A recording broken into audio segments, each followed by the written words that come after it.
texto vem falando da nossa condição diante de Deus, é como Deus nos vê, nos enxerga, entendeu? É a nossa real situação diante do Senhor por causa do que Cristo fez. Tudo que a gente vem trabalhando aqui é nesse sentido.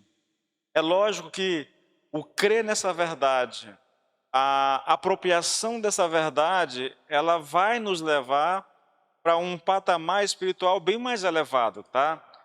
Eu tenho visto ao longo da minha caminhada cristã as pessoas viverem uma espécie de olha qual é o nome aqui uma situação bem complicada. Um período da vida elas estão lá em cima, depois elas estão lá embaixo e fica nessa coisa toda. A vida cristã para muita gente é assim. Eu costumo usar uma imagem que eu gosto muito, né? A impressão que eu tenho é que ela passa uma semana no céu e uma semana no inferno, entendeu? Ela fica nesse vai e vem. Isso tudo, querido, por causa de doutrinas que eu considero equivocadas por causa do ensino bíblico, né? Principalmente por causa da carta que Paulo escreveu aos Romanos, que é aquela ideia de que um crente ele pode perder a sua salvação. Então, muita gente vive a vida cristã com medo disso. Olha, eu acho que a pergunta e a discussão não deveria ser se um crente perde ou não salvação. A discussão é se a pessoa é crente ou não. Essa deveria ser a verdadeira discussão, entendeu? Porque se alguém está em Cristo, irmãos, bom, vocês vão perceber, se eu chegar a tempo lá hoje, né? Vou falar um pouco sobre isso. Se alguém está em Cristo, irmãos, não há como. É tipo assim, ela está em Cristo e depois ela deixou de estar em Cristo. Não existe isso, entendeu? Ele estava em Adão, foi alcançado por Cristo, agora ele está em Cristo. Mas aí ele fez alguma coisa aqui na caminhada dele cristã, ele sai de Cristo e volta para Adão de novo. Isso não existe, irmãos. Ou nós estamos em Cristo, ou nós estamos em Adão. Se você está em Adão, é possível que Deus te resgate e te salve, né? E te coloque numa posição em que você esteja em Cristo. Agora, uma vez que você está em Cristo, não é possível voltar mais para o estado anterior, tá bom? Então, se há uma vantagem clara e específica no estudo que nós temos em Romanos, deveria ser, vou colocar dessa forma, porque nem todo mundo consegue se apropriar dessas verdades, né? E eu acredito, e eu digo para mim mesmo, e muitas vezes eu faço enquanto estou orando, eu vou recapitulando aquilo que eu ministro aqui, entendeu? Senhor, eu sei que eu fui batizado em Cristo Jesus, eu fui inserido em Cristo pelo Espírito Santo, eu sei que agora eu estou unido a Cristo, eu não estou mais em Adão, eu fui unido a Cristo, eu estou em Cristo agora. Porque eu estou em Cristo, o pecado não tem mais poder sobre a minha vida, eu não estou mais na esfera do pecado, debaixo do domínio do pecado. Então eu vou recapitulando aquilo que eu ensino aqui, querido, porque são verdades que só têm poder sobre nós, irmãos, quando nós cremos. E eu sinceramente acredito que ouvir uma vez ou outra, isso não produz em nós aquilo que deveria produzir, irmãos. Uma característica, eu sempre gostei muito dos escritos antigos, né? Eu vou iniciar um projeto novo agora em janeiro, que é ler 40 livros. Eu estou selecionando esses livros, entendeu? Pode ter certeza que a maioria dele, na verdade, eu acho que não há um único livro daqueles que eu vou ler que seja livros atuais. São livros antigos, porque eu gosto da perspectiva que eles tinham da vida cristã. Ah, quando você estuda um pouco esse pessoal, uma coisa que caracterizava bastante, né, a vida dessas pessoas, aí eu cito aqui David Brainerd, ele gastava horas e horas meditando, né, meditando. Ele trabalhava entre os índios, no meio da mata, então ele passava horas, passava dias às vezes na mata, meditando na grandeza de Deus, na palavra do Senhor, coisa que a gente não faz, né? A gente não tem tempo para meditar, não tem tempo para parar um pouco e pensar em Deus, na grandeza de Deus, para pensar na palavra daquilo que está escrito. E é por causa disso, muitas vezes, que a gente não consegue usufruir, irmãos, da vida cristã como deveríamos usufruir. A gente ouve uma palavra aqui, veja, eu vou pregar, irmãos, e não tem como, é muita informação. É palavra de Deus, mas é muita informação, entendeu? Você não consegue reter tudo aquilo que houve. É impossível você fazer isso, entende? Não dá para reter. Você vai reter pouca coisa. Por isso que aqui e acolá eu fixo em alguns pontos, digo, irmãos, de tudo que você pegou, se você guardar isso aqui já está bom demais, porque eu sei que não dá para reter tudo. É impossível. Na verdade, não dá para reter nem a metade, não dá para reter. Você não consegue reter 20% daquilo que houve, na verdade. E é por isso que, nesse aspecto, a gente vem repetindo muito os pontos principais dessa ministração, vem recapitulando, vem falando, para que haja essa repetição consistente, para ver se a gente consegue pegar os pontos principais. Nós estamos unidos a Cristo, nós morremos com Cristo, nós fomos sepultados com Cristo, nós ressuscitamos com Cristo, nós não estamos mais em Adão, nós estamos em Cristo, né? Nós não pertencemos mais ao reino do pecado, nós pertencemos ao reino da graça. São conceitos que a gente vem... Nossa, o som está doido. São conceitos que a gente vem trabalhando, querido, e repetindo mesmo, assim, quase que exaustivamente, com o desejo de que você guarde eles. Eu digo uma coisa a vocês, irmãos, o que vocês têm ouvido aqui, vocês dificilmente vão ouvir lá fora. E eu não estou aqui querendo parecer alguma coisa, ou ser alguma coisa que eu não sou. Não há. Na verdade, eu já disse a vocês, querido, não há mérito em nenhum em mim em pregar o que eu prego, entendeu? Porque quase tudo que eu prego é baseado naquilo que Lloyd Jones escreveu. Na verdade, se fosse permitido, eu pegaria o livro, os comentários do Lloyd Jones, leria ele com vocês e fazer algum comentário em cima do comentário dele, porque é o que há de mais sublime em termos de comentário bíblico na carta de Paulo aos Romanos. O comentário por si só, ele é autossuficiente, entendeu? No sentido de que você não precisa quase nem de alguém para te mostrar alguma coisa ali, para esclarecer alguma coisa, porque é muito bom o comentário. Então não há mérito aqui, na verdade. O meu mérito aqui é gastar tempo lendo, reduzindo algumas coisas, sintetizando algumas coisas e usando uma linguagem um pouco mais contemporânea para poder transmitir aquilo que nós transmitimos. Porque, querido, é realmente algo que eu julgo ser a principal necessidade da igreja hoje. Nós falamos demais de bênção, nós falamos demais de passos para crescimento, campanhas de vitória, campanha disso, daquilo, mas nós deixamos de lado, irmãos, a essência do cristianismo, que é essas doutrinas aqui, né, junto aqui, perto aqui, próximo aqui da questão da salvação. Tudo o que envolve a salvação deveria ser a essência da vida cristã, irmãos. Esse é um conhecimento que nós não poderíamos abrir mão jamais, querido. Mas, infelizmente, a igreja no Brasil hoje, ela tem... É lógico, né? Eu reconheço que há muita gente pregando expositivamente e muita gente vem pregando Romanos, né? Mas, mesmo assim, há uma carência. Há uma carência. A realidade que a gente percebe na igreja hoje é uma igreja muito preocupada com o aqui e agora, com o bem-estar aqui e agora das pessoas. É aquela técnica de dar às pessoas aquilo que elas querem, entendeu? De falar às pessoas aquilo que elas querem ouvir, na verdade. Como eu já vi muitas vezes, o cara faz uma pesquisa de mercado para saber quais são as necessidades de uma comunidade, e aí ele vai pregar em cima das necessidades da comunidade. Muitas vezes deixando de lado um pouco a Bíblia para poder falar a linguagem das pessoas. Eu acho isso errado, querido. Se a palavra não for suficiente para nós, irmãos, nada mais é. Eu li hoje, sabe? Eu li hoje o texto lá de Lucas 16, quando o rico da parábola lá, ou da história de Lázaro, do Lázaro do rico lá, quando o rico está lá no inferno, preocupado com os irmãos que ficaram para trás e que estão no mesmo caminho que eles, ele diz assim, olha, pai Abraão, manda Lázaro lá, né, pregar para os meus irmãos. A resposta é, olha, eles têm o evangelho, eles têm a lei e os profetas, que os ouçam.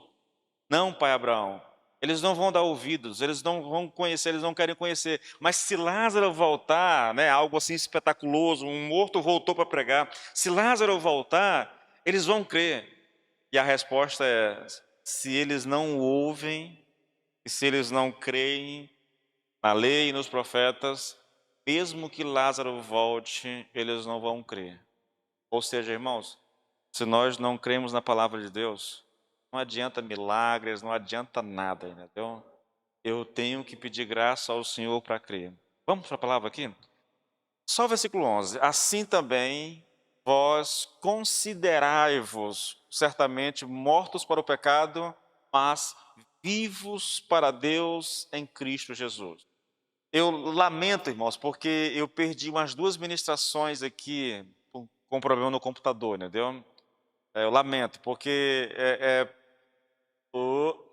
para quem está aqui acompanhando, tudo bem, mas para quem acompanha pela internet, nós temos acho que 2 ministrações que eu perdi, tá?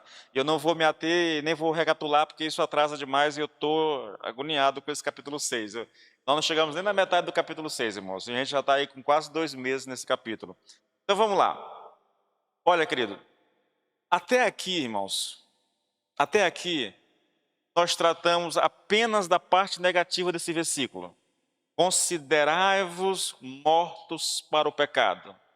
Nós vimos o que isso não significa, nós vimos o que significa e depois nós extraímos alguns princípios dessa fala de Paulo, tá bom?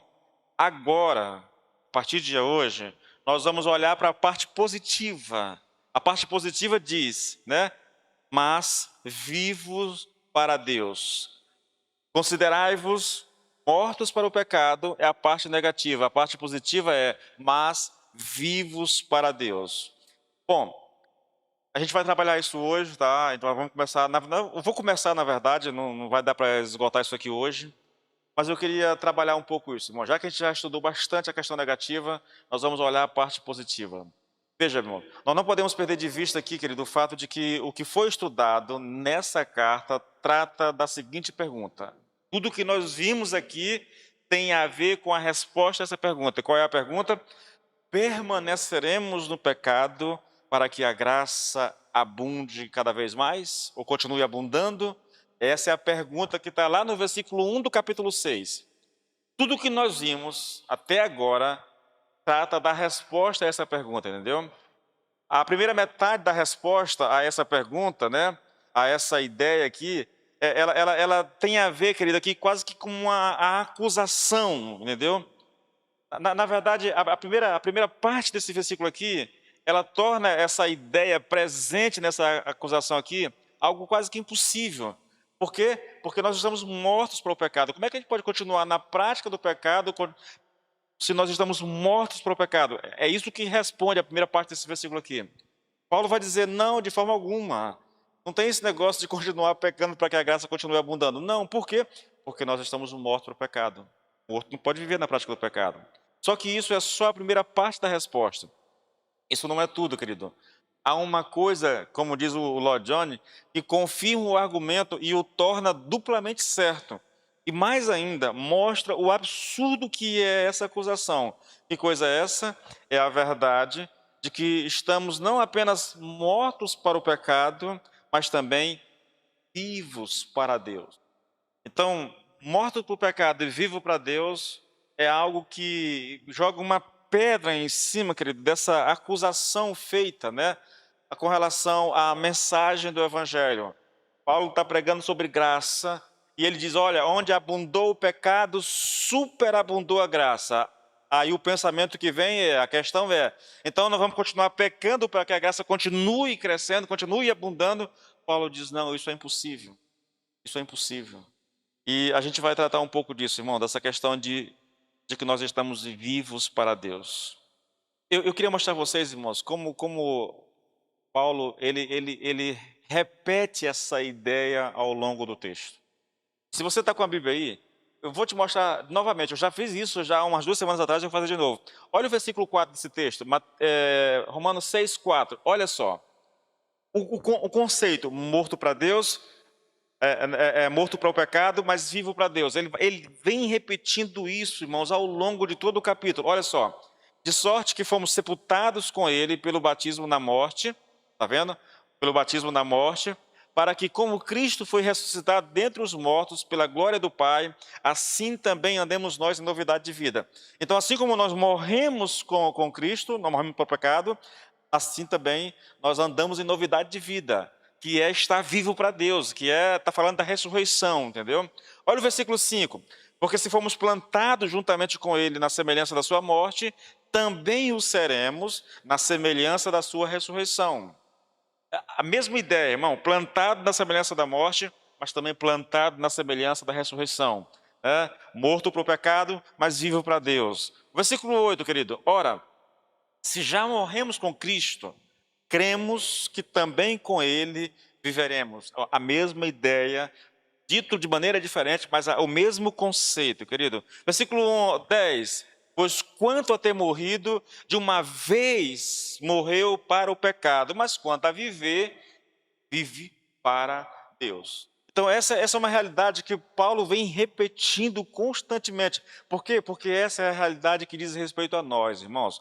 Nós estamos mortos para o pecado, mas vivos para Deus, entende? Essa é a nossa condição, essa é a nossa real condição diante do Senhor. Eu sei que muitas vezes a gente se questiona, ou às vezes a gente coloca em xeque tudo isso por causa da vida que a gente vive, entendeu? Mas eu vou repetir, irmãos, muito da nossa fragilidade espiritual, queridos, se dá... Eu estou assustado com esse negócio, eu queria saber o que é isso. Ok, isso. Então, muito da nossa fragilidade espiritual, irmãos, se dá por uma questão de falta de conhecimento, entendeu? De falta de conhecimento. Ou às vezes, irmãos, porque nós até temos o conhecimento, mas nós não gastamos tempo meditando nisso. Olha essa realidade, querido. Eu sei que eu vou atrasar a ministração, mas, oh meu Deus. Olha só, você está morto para o pecado, mas você está vivo para Deus. Quando eu digo que você está morto para o pecado, eu estou dizendo, o pecado não tem mais domínio sobre a sua vida. O pecado não te governa mais. Ele perdeu o direito de governar a sua vida, entendeu? Na verdade, nós não estamos mais debaixo do governo da lei. A lei já não tem mais autoridade, não pode mais me condenar, porque eu estou em Cristo, porque eu estou vivo para Deus. A lei não pode mais me condenar. Vocês viram aqui, nem mesmo a morte mais tem direito sobre nós, por causa da nossa condição em Cristo, da nossa realidade em Cristo. Essa é a situação do crente, irmãos. Ele está morto para o pecado. Ele saiu, queridos, pense, olha para essas duas caixas. Esfera do pecado, ou reino do pecado, reino da graça. Um dia eu estava aqui, mas por causa do que Cristo fez, Ele me tirou daqui e me colocou para cá. Então, aqui é o governo do pecado, a esfera do pecado, o domínio do pecado. Quem está aqui está sob esse governo. Aqui é o reino da graça. Quem está aqui está debaixo dessa graça, está debaixo da obra do Senhor, está debaixo das mãos do Senhor, está protegido pelo Senhor. A nossa situação era, antes eu estava aqui, só que Deus me tirou dessa situação e me colocou aqui. Eu não tenho mais nenhum vínculo com esse reino. Eu não pertenço mais a esse reino. Esse reino não tem mais nenhuma autoridade sobre a minha vida. Essa é a condição do cristão, irmãos.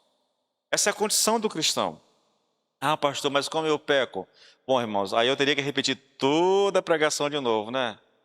Paulo diz, querido, que o pecado, por mais que ele não me governe mais, ele ainda habita o meu corpo. Ele ainda habita os membros do meu corpo. Por isso que eu vivo uma guerra constante. Ele não tem mais domínio, não tem mais o controle, mas ainda permanece no meu corpo. Bom, o que significa estar vivo para Deus, irmãos? Em ministrações anteriores, nós vimos, querido, o significado disso com relação ao Senhor Jesus Cristo. Nós vimos que estar vivo para Deus, no caso do Senhor Jesus Cristo, significa que ele não pertence mais à esfera do pecado e da morte. Não está mais debaixo da lei, não está mais sob o governo e o reinado do pecado e da morte. É isso. O Senhor, repetindo, reino do pecado, reino da graça. O Senhor Jesus Cristo, mesmo sendo Deus, por amor a nós e por obediência ao Pai, Ele se colocou debaixo desse reino. Ele se submeteu a isso, entendeu? Se sujeitou a isso para nos resgatar dele, para nos tirar dele. Ele teve que vir para a nossa condição, foi por isso que ele morreu, entende? Ele se fez pecado no nosso lugar. Ele assumiu a nossa culpa, assumiu o nosso pecado, pagou por ele. Então ele se colocou nesse reino. Só que ele fez isso temporariamente. Uma vez que a sua missão foi concluída, ele rompeu com esse reino definitivamente. E aqui, irmãos, é isso que Paulo diz aqui. Olha só, olha o texto, irmãos. Deixa eu voltar bem aqui. Versículo... Oh, meu Deus, cadê? Só um instantinho. Versículo 10, irmãos. Pois quanto a ter morrido, de uma vez para sempre, de uma vez para sempre, morreu para o pecado. Ele rompeu com esse reino definitivamente. Ele não tem mais nada, não há mais nenhum vínculo com isso aqui. Agora ele voltou para o seu lugar de origem, querido, que é o reino da graça, entende? Bom, deixa eu voltar aqui, porque agora eu me perdi aqui nessa questão toda. Bom, estar vivo para Deus significa isso. Que o Senhor Jesus Cristo não pertence mais à esfera do pecado e da morte, não está mais sob a lei, não está mais sob o governo e o reinado do pecado e da morte. Ele se colocou ali por um tempo, deliberadamente ele se colocou nessa posição, só que ele não está mais nessa condição, irmãos. Ele não está mais nessa esfera. Ele agora está na esfera do reino de Deus, compartilhando de novo com Deus a glória que ele tinha com ele antes da fundação do mundo. Quanto ao que diz respeito a nós, irmãos, Paulo diz que nós devemos nos considerar vivos para Deus, ou seja, não mais debaixo também do reino do pecado, do domínio do pecado, entendeu? Não mais sobre a lei, mas agora também nessa esfera nova. Nós saímos daqui e fomos transportados para cá. Essa é a nossa real condição, querido. Olha, deixa eu te mostrar isso, irmãos. Reino do pecado, reino da graça. Romanos 5:21. Olha a linguagem, querido. Para que assim como o pecado reinou na morte, também a graça reinasse pela justiça para a vida eterna por meio do Senhor Jesus Cristo. Paulo cita aqui, reino do pecado, reino da graça. Agora, olha Colossenses 1:13. Ele nos libertou do império das trevas e nos transportou para o reino do Filho do seu amor. Observe, querido, que há uma transação. Nós somos tirados de um lugar e transportados para o outro, entendeu?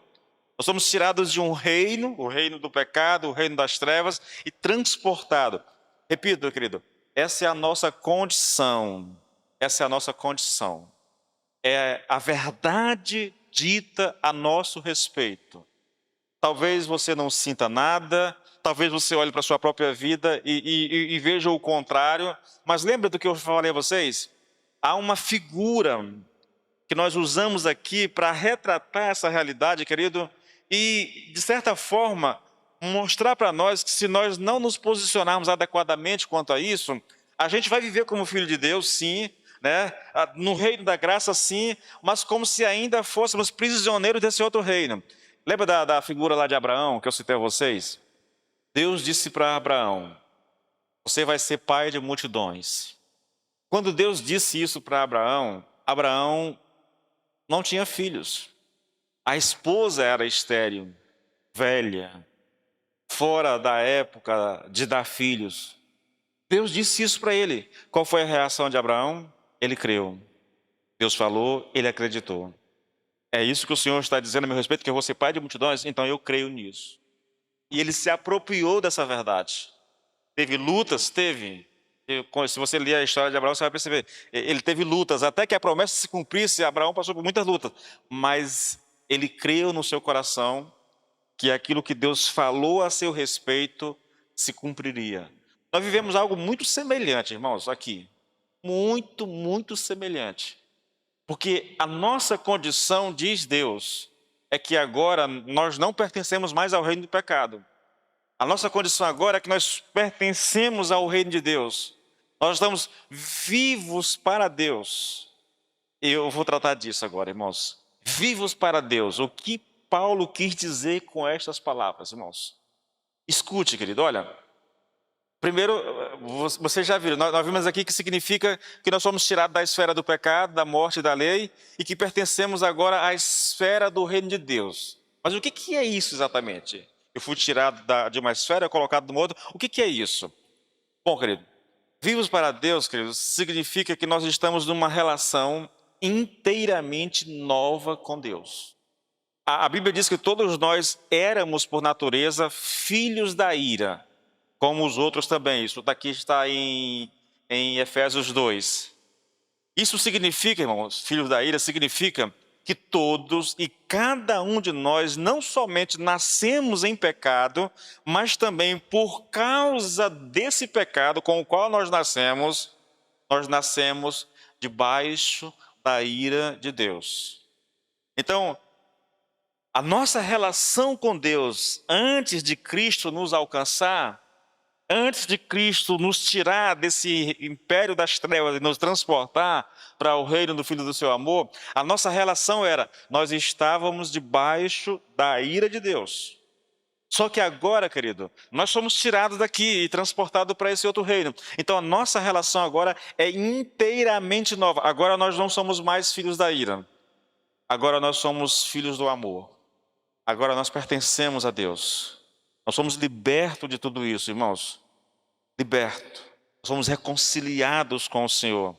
A condição que nós estamos agora é uma condição de gozo, é uma condição de favor de Deus. Não mais debaixo da ira, mas agora desfrutando do favor de Deus, desfrutando da bênção de Deus sobre a nossa vida. Essa é a nossa condição, irmãos.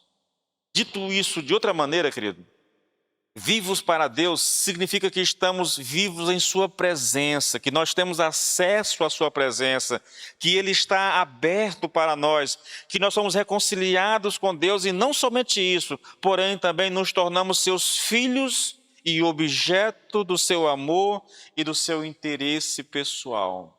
Agora Deus se importa conosco verdadeiramente.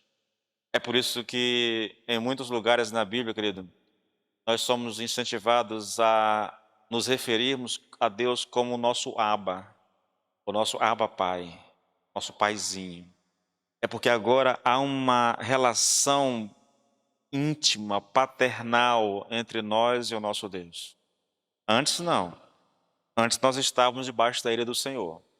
E deixa eu dizer uma coisa a vocês, irmãos. Eu acho curioso isso, né? Porque pela Bíblia, toda e qualquer pessoa que não esteja em Cristo, ele está debaixo da ira do Senhor. Essa é a condição da humanidade sem Cristo, irmãos, debaixo da ira do Senhor. Ela pode falar de Deus, pode dizer que ama a Deus, pode ser uma pessoa religiosa, mas se ela não tem Cristo, a real condição dela, independente do que ela sinta, né, é que ela está debaixo da ira de Deus. E esse é um ensino bíblico, irmãos. O que nos dá o favor de Deus foi ter sido arrancado desse reino e transportado para esse outro. Então, querido, veja, vivos para Deus significa que nós estamos numa relação inteiramente nova com Deus, tá? Nova. Antes, nós estávamos debaixo da ira de Deus, mas agora, querido, nós estamos debaixo do favor de Deus. Agora o Senhor olha para nós com interesse especial, entendeu? Agora nós podemos desfrutar das bênçãos do Senhor. Olha, irmãos, deixa eu te mostrar uma coisa. João 17, acho que só vai até aí mesmo, né? João 17, 23. Eu estou neles, isso aqui é o Senhor Jesus Cristo orando, tá? Orando a Deus. Ele diz, eu estou neles e tu estás em mim. Que eles experimentem unidade perfeita, para que todo mundo saiba que tu me enviaste e que os ama tanto quanto me amas. Nossa, que texto interessante. Ouça isso, irmão. Mais uma vez, ouça isso. Olha, eu estou neles, o Senhor Jesus está falando. Eu estou nos meus discípulos e tu estás em mim. Que eles experimentem unidade perfeita, para que todo mundo saiba que tu me enviaste e que os ama tanto quanto me ama. O que o Senhor está aqui, irmãos, pedindo que Deus opere no coração dos discípulos de tal maneira que o mundo saiba que Deus nos ama tanto quanto ama Jesus. É essa a ideia do texto. Olha, novamente, é uma verdade assim assustadora, quase que utópica, e eu tenho certeza que poucas pessoas conseguem realmente acreditar no que está escrito aqui. Você acredita, você que está aqui, você que está nos acompanhando pela rede social, você acredita que Deus te ama tanto quanto ama Jesus? Irmãos, se isso é uma realidade na nossa vida, no nosso coração, querido, isso tem que mudar completamente a nossa perspectiva, a nossa percepção a respeito de nós mesmos, entendeu? Tem que mudar a autoestima, tem que mudar tudo em torno de nós, irmãos. Deus me ama tanto quanto ama Jesus. É quase que inacreditável, querido, mas é o que o texto está dizendo. Para que o mundo saiba que tu me enviaste e que os ama os discípulos, ama a cada um de nós aqui, tanto quanto me amas. A primeira realidade é essa, querido. Vivo para Deus significa isso. Nós estamos numa relação completamente diferente da que nós estávamos antes. A segunda, querido, é que agora nós estamos abertos para todas as bênçãos de Deus. Escute isso. Efésios 1, versículo 3. Bendito o Deus e Pai de nosso Senhor Jesus Cristo, que nos tem abençoado com toda sorte de bênção espiritual nas regiões celestiais, em Cristo. Veja, o Senhor nos tem abençoado, é passado, viu gente? Com toda sorte de bênção espiritual nas regiões celestiais em Cristo. Agora, 2 Pedro 1,3 também, tá? Efésios 1,3, agora 2 Pedro 1,3. Seu divino poder nos deu todas as coisas de que necessitamos para a vida e para a piedade, por meio do pleno conhecimento daquele que nos chamou para a sua própria glória e virtude. Tudo que nós precisamos, é o que diz o texto, para a vida e para a piedade, nos foi dado através do conhecimento de Cristo Jesus. A coisa mais terrível, diz Lloyd Jones, querido, acerca do homem que está em pecado, do homem que não é cristão, é que ele está cortado, está fora das bênçãos de Deus. Ele continua dizendo, olha, é muito pior do que a miséria, é muito pior do que todo o sofrimento ao qual o pecado leva. E ele vai dizer mais ainda, irmãos. Ele diz que é muito pior do que todos os elementos subjetivos nos quais as pessoas se mostram tão interessadas hoje. Então, imagine assim, olha, tudo aquilo que desperta interesse em nós. Imagine que você tenha tudo isso, entendeu? Ele está dizendo o seguinte, a falta da bênção do Senhor sobre nós é pior do que tudo isso. Tipo assim, é como se você... Eu imagino que... Imagine que você pensa, por exemplo, que você precisa disso, daquilo, mais aquilo para viver bem. Ele diz que a falta da bênção do Senhor é pior do que você não ter nada daquilo que você julga necessário para você viver bem. Entendeu? Isso é a bênção de Deus, a falta da bênção do Senhor. E ele disse que o ímpio não tem isso, ele foi cortado da bênção do Senhor. Agora, escute aqui uma coisa, querido. Quando eu falo da bênção do Senhor e quando eu trato aqui da bênção do Senhor, eu tenho consciência, irmãos, que há uma coisa chamada na teologia de graça comum. Graça comum. A graça comum é uma maneira de nós nos referirmos, querido, aqui, às bênçãos que Deus libera de maneira generalizada sobre a humanidade. Tipo assim, a chuva, o sol, a saúde, a vida. Isso são bênçãos que Deus dá a todo mundo, indistintamente, entendeu? Mas não é disso que nós estamos falando. Nós estamos falando aqui de bênçãos especiais que só aquelas pessoas que estão em Cristo têm acesso. Por exemplo, irmãos, intimidade com Deus só é possível para quem está em Cristo. A verdadeira paz, ela só é possível para aquele que está em Cristo. A certeza, a esperança, a certeza de salvação, de vida eterna, só é possível para aquele que está em Cristo. Ter o Espírito Santo habitando o coração só é possível para aquele que está em Cristo. Então, nós temos aqui aquilo que a gente chama de graça comum, das bênçãos gerais do Senhor, que é dada indistintamente à humanidade, mas nós não estamos falando disso. Nós estamos falando aqui, querido, que vivo para Deus significa, querido, que agora nós estamos abertos para todas as bênçãos que o Senhor tem. E são essas bênçãos especiais que só aqueles que de fato estão em Cristo têm acesso a elas. Eu acho curioso, às vezes, irmãos, a maneira como a igreja lida com relação a essa questão de bênção de Deus. Porque as pessoas vivem correndo atrás da bênção. É muito comum, vem buscar a sua bênção, entendeu? Vem atrás da sua bênção. Hoje vai ser a noite. As pessoas falam da bênção, irmãos, como se a bênção do Senhor fosse apenas receber alguma coisa. A bênção do Senhor é o Senhor me dar, sei lá, a condição de comprar um carro novo. Isso é bênção, sim, mas as pessoas, quando pensam na bênção do Senhor, elas só pensam nessas coisas, em termos materiais. É engraçado, né?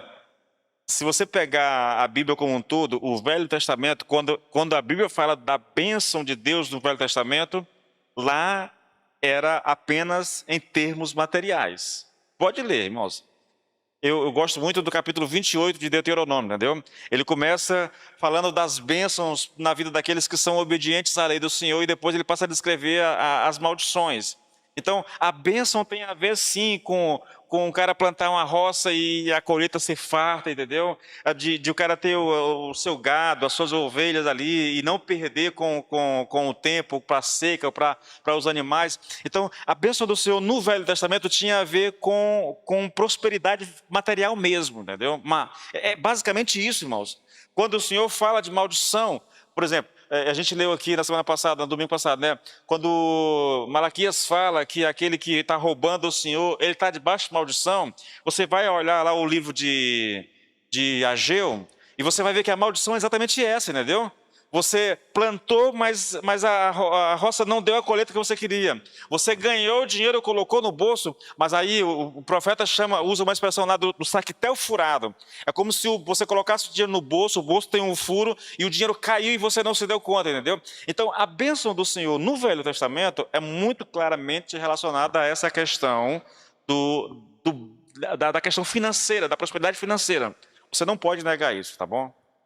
Agora, quando a gente chega no novo, irmãos, olha o que Paulo diz, irmãos. Veja a diferença, irmãos. Bendito o Deus e Pai do nosso Senhor Jesus Cristo, que nos tem abençoado com toda sorte de bênção espiritual nas regiões celestiais em Cristo Jesus. Isso aqui já não tem mais a ver com bênção material. Ah, pastor, então não tem bênção material para o crente? Tem, irmãos. O Novo Testamento não foi rasgado, ele vale ainda, entendeu? Se você se submete aos princípios estabelecidos lá, você vai desfrutar da bênção do Senhor, não tenha dúvida, entendeu? O que eu estou aqui, não é condenando, mas é alertando, é que quando a igreja fala da bênção do Senhor hoje, ela só tem em mente o Velho Testamento, só a bênção material. Casa nova, né? Ou uma reforma boa, um carro novo, ou isso, ou cura, ou aquilo. Então, as pessoas só se referem a isso. Só que a prioridade agora não é mais isso, irmãos. Prioridade hoje, paz com Deus. Paz com Deus, irmãos. É você poder se colocar diante de Deus e não ter acusação contra você. Entende? É a liberdade de você poder entrar no Santo dos Santos sem nenhuma acusação. De você poder se achegar a Deus a qualquer momento do dia, da noite, entendeu? Às vezes você está dirigindo, às vezes você está fazendo uma comida ali, limpando uma casa, e você tem a liberdade de se achegar diante do Santo dos Santos, sem acusação, querido, porque agora não há mais, nós não estamos mais debaixo da ira, Deus não está mais irado conosco, agora nós desfrutamos do favor de Deus. É esse tipo de bênção que nós estamos falando aqui agora. Outra coisa aqui, só repetindo mais, né? Tudo o que nós precisamos para a vida e para a piedade está ao nosso dispor. Ô, irmãos, às vezes eu olho para a realidade da igreja.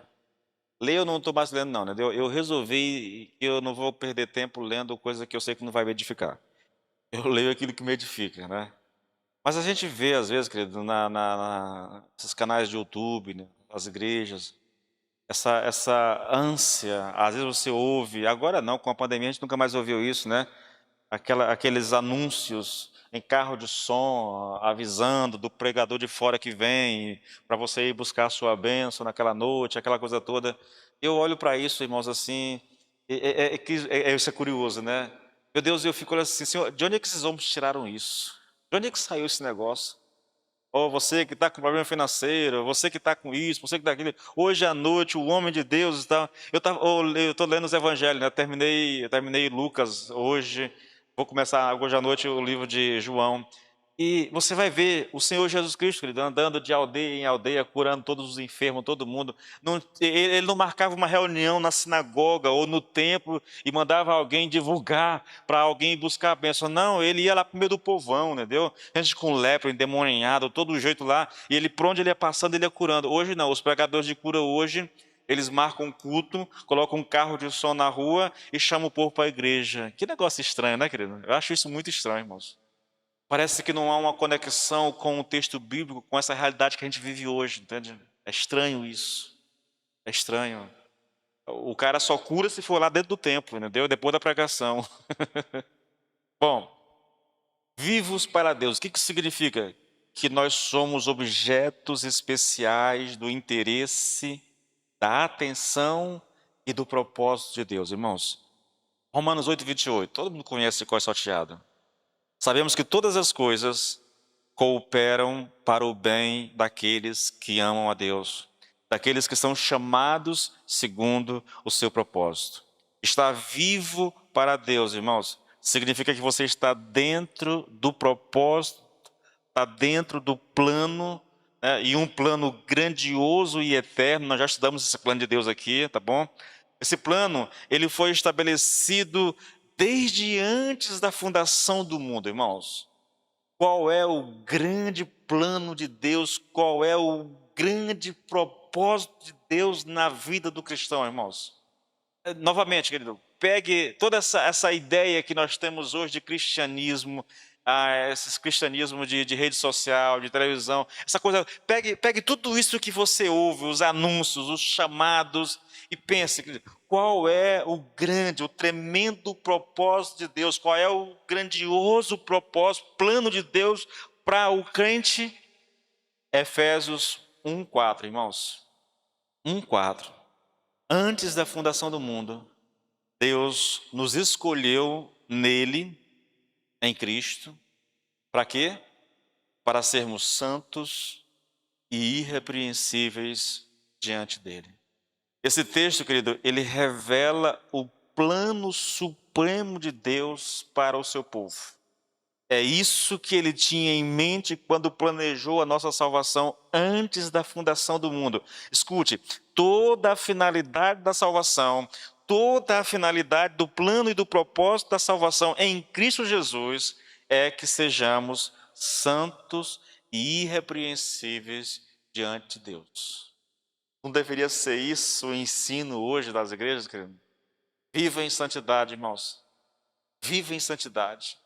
Busque ao Senhor, peça graça ao Senhor e vive uma vida, porque tudo que Deus fez em nosso favor, o fato do Senhor Jesus Cristo vir a essa terra, o fato dele ter nos escolhido antes da fundação do mundo, todo o plano, a ação do Espírito Santo, a ação do Senhor Jesus Cristo, tudo visa a um propósito, irmãos, que é que nós sejamos santos, que nós sejamos irrepreensíveis. Sabe o que é interessante? Vocês conseguem perceber, querido, aqui, o absurdo do questionamento que foi feito lá no versículo 1 do capítulo 6, que nós estamos estudando?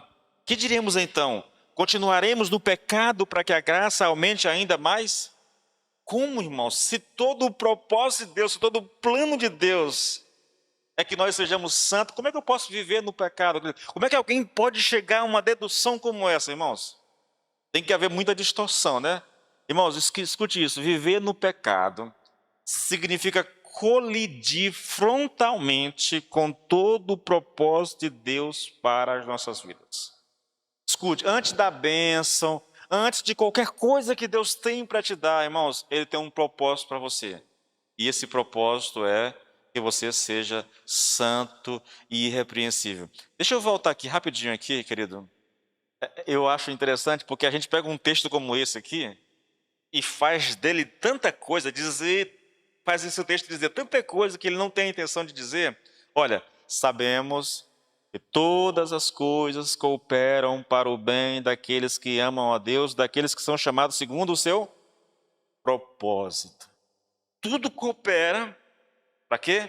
Para que o propósito de Deus seja realizado na vida da pessoa. Para que nós sejamos santos e irrepreensíveis. A linguagem que Paulo vai dizer aqui é que nós sejamos semelhantes ao seu Filho, santo e irrepreensível, entendeu? Aí a gente vê uma pessoa que está vivendo ali, tá mal, tá na prática do pecado, está vivendo. Aí você vai dizer, todas as coisas cooperam. Calma, querido, calma. Se você está dizendo que Deus pode usar todo o sofrimento na vida dessa pessoa para tornar ela santa, aí eu concordo contigo. Mas tentar trazer um pouco de paz ou um pouco de conforto, distorcendo o texto bíblico, isso é muito perigoso, irmãos. É muito perigoso. Bom, o quarto propósito aqui. Irmãos, o tempo já. Meu Deus. Terminou o tempo. Terminou o tempo. Queridos, nós temos uma necessidade como igreja. A nossa maior necessidade como igreja é viver uma vida que agrade a Deus. Quando a gente vive assim, irmãos, você não precisa sair atrás da bênção. Na verdade, se você for para o livro de Provérbios, você vai perceber que é a bênção de Deus que vai atrás daquele que é fiel ao Senhor, do justo, daquele que está vivendo uma vida de santidade, daquele que está vivendo para o Senhor. Provérbios, Salomão diz isso, é a bênção que vai atrás dele, não é ele que vai atrás da bênção. O problema nosso, irmãos, é que há uma inversão de valores hoje no meio da igreja, que é uma coisa assustadora. Porque, veja, primeiro, citando aqui Mateus 6,33, buscar em primeiro lugar o reino de Deus e a sua justiça, e todas essas coisas serão acrescentadas. Essas coisas são o que comer, o que beber, o que vestir, aquilo que é necessidade básica do ser humano. Só que nós invertemos tudo, irmãos. Aí nós colocamos as necessidades básicas na frente, e aí nós gastamos a nossa energia, a nossa força, o nosso tempo, atrás dessa necessidade, de suprir essa necessidade, e deixamos Deus de lado. Mas o Senhor está dizendo assim, olha, não é assim. Primeiro Deus, primeiro Ele. Se você fizer isso, essas necessidades vão ser supridas por Ele.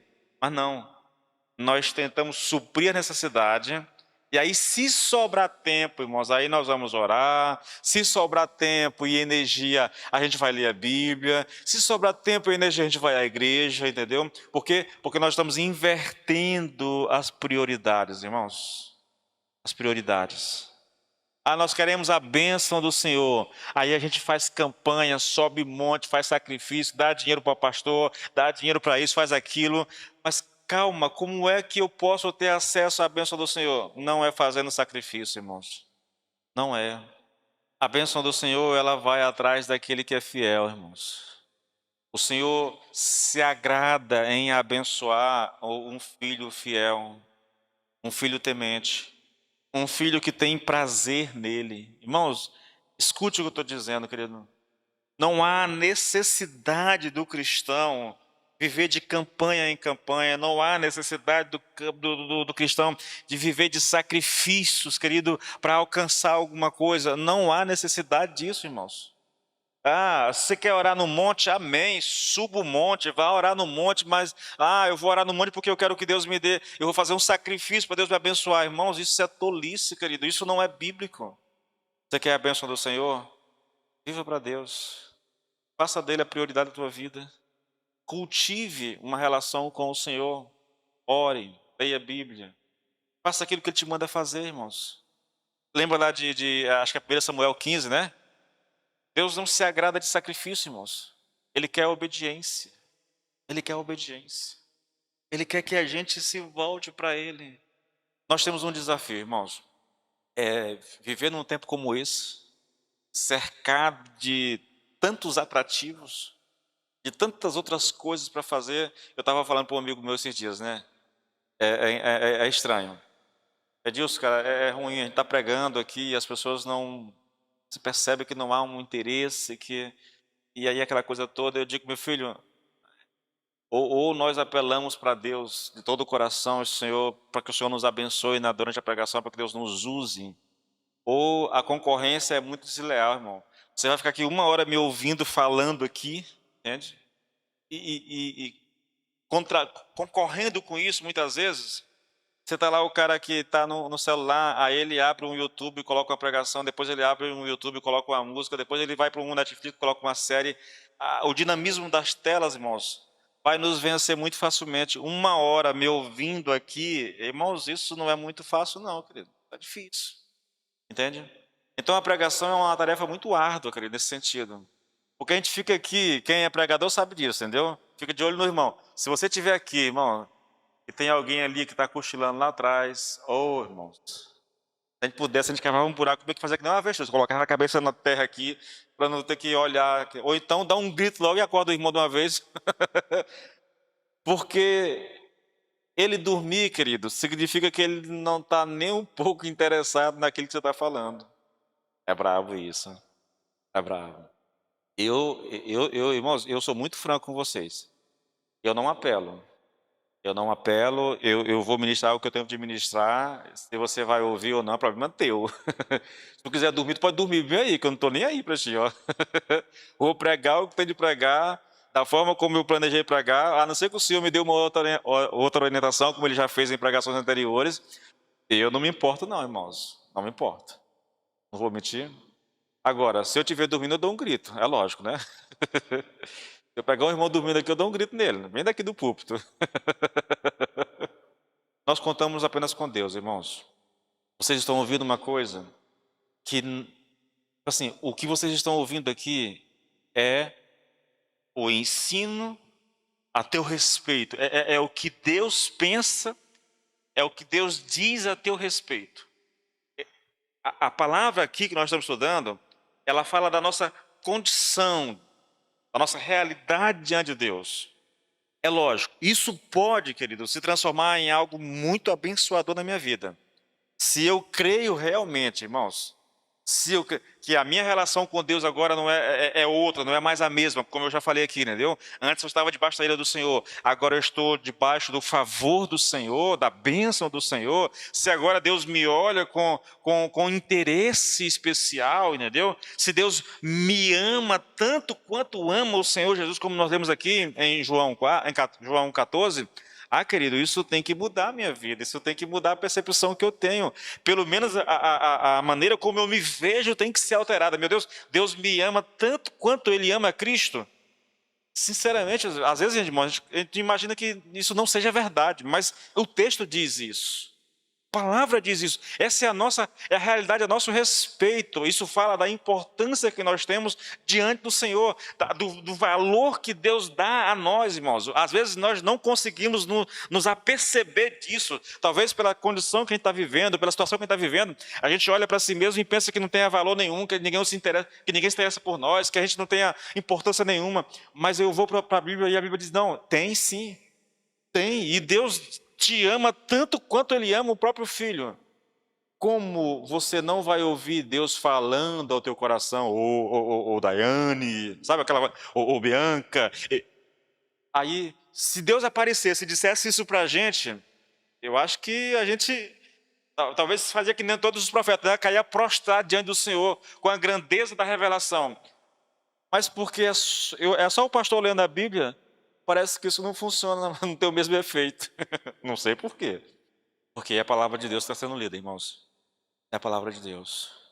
Nós estamos vivos para Deus, irmãos. Nós pertencemos a Ele.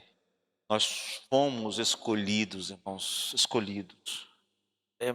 Às vezes, agora, só eu encerrar com uma questão, né? Eu li aquele Augusto Cury, ele fala do nascimento. Ele diz num livro dele lá, que o livro é bem pequenininho, o livretinho, Você é Insubstituível. Ele diz o seguinte, quando um homem tem uma relação com uma mulher, no orgasmo, ele libera ali em torno de 600 mil espermatozoides. Aí ele fala, né? Imagine, eu fiquei com a minha esposa da gravidez das gêmeas, Nós ficamos 2 meses tentando para engravidar, entendeu? Imagine, irmãos, quantos bilhões de espermatozoides, né, não se perderam nessa trajetória, mas veio elas. O nascimento é um dos maiores milagres que a humanidade pode pensar, irmãos. O novo nascimento é algo talvez até mais assustador, irmãos. Até mais, estamos chegando aí próximo de 6 a 7 bilhões de pessoas na Terra, se eu não me engano. É mais ou menos por aí. Acho que é 6 bilhões, 7 bilhões, eu não lembro, de pessoas na Terra. Dessas, queridos, o que tem de crente não chega a 1 bilhão. E eu estou falando assim porque, olha, a gente pensa assim, igreja assim, olha, no Brasil, só um exemplo, no Brasil nós somos 30% da população. Isso significa aí de 210 mil pessoas, significa o quê? 40 mais ou menos, alguma coisa assim, por aí, 45 mil, 45 milhões. 210 mil? Não, 45 milhões, São 210 milhões de pessoas no Brasil, não é isso? Não é mil, não. Hã? Os 30%? Não, não é isso tudo, não. Tá. Imagine 45 milhões de crentes. Esse número, querido, esse número engloba tudo. Todo tipo de crente, entendeu? De todas as igrejas. Agora, pense dessas pessoas todas, as que realmente são salvas. Irmãos, esse número vai cair drasticamente. Por quê? Porque a maioria das pessoas hoje em igrejas, elas não conhecem a Deus, elas não nasceram de novo, elas estão lá em busca de alguma coisa e não de Deus. No entanto, querido, se você está em Cristo, o Senhor te alcançou, Ele te escolheu. E fez isso, irmãos, diz a palavra, antes da fundação do mundo. Você está na mente e no coração de Deus, falando em termos de tempo, antes de existir mundo, irmãos. Eu não sei nem o que é isso, entende? Você veio ao mundo, o Senhor fez com que alguém fosse até você, pregasse o Evangelho, te deu a fé para que você crê, para que você pudesse estar aqui hoje. Irmãos, é uma coisa assim muito grandiosa, querido, é algo assim muito fabuloso, é algo assim que a compreensão humana não consegue realmente captar a essência disso tudo, entendeu? A grandeza disso tudo. Primeiro porque você nasceu, né? Poderia ter sido qualquer um dos 599 mil que morreram, tá? Foi você. Agora, no planeta com tanta gente, Deus te escolheu, irmãos. É algo muito fabuloso, querido. Isso retrata, na verdade, a bondade e a misericórdia de Deus para com aqueles que creem, para com aqueles que estão em Cristo. Tá, eu estou em Cristo, pastor, e agora? Bom, irmãos, o meu conselho sempre vai ser esse, irmãos. Viva para Deus. Não queira ser uma pessoa religiosa, irmãos.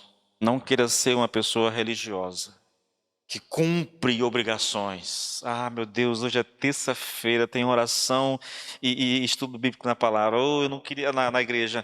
Não, sabe, às vezes vem por causa de uma imposição, por causa...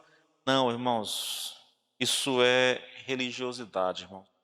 Se isso acontece, querido, é porque falta vida com Deus, falta relacionamento com Deus, falta intimidade, sabe? Falta aquela busca a sós com o Senhor. Irmãos, quando nós estamos vivendo em comunhão com o Senhor, nos alimentando da Sua palavra, abrindo o coração ao Senhor, num relacionamento realmente com Deus, irmãos, o culto vai ser uma festa, irmãos. Independente do pregador, independente do louvor, independente de qualquer coisa, sabe? O culto vai ser sempre aquele momento marcante na vida da pessoa. Quando não há isso, irmãos, o culto é um fardo. A leitura bíblica é um fardo, a oração é um fardo, entendeu? A pessoa vai ver para si mesmo. Eu tenho tratado tanto disso com vocês, querido, porque eu me preocupo demais com essa questão. Essa realidade que a gente percebe muito hoje na vida da igreja. A necessidade que nós temos, irmãos, de ter uma relação mais íntima, mais pessoal. Vou usar uma expressão bíblica mais secreta com o Senhor, aquela coisa de só eu e Deus, ninguém mais, entende? Isso está faltando para nós, irmãos. Eu encerro fazendo um apelo para vocês, querido. Cultive a relação com o Senhor. no nome de Jesus, tá bom?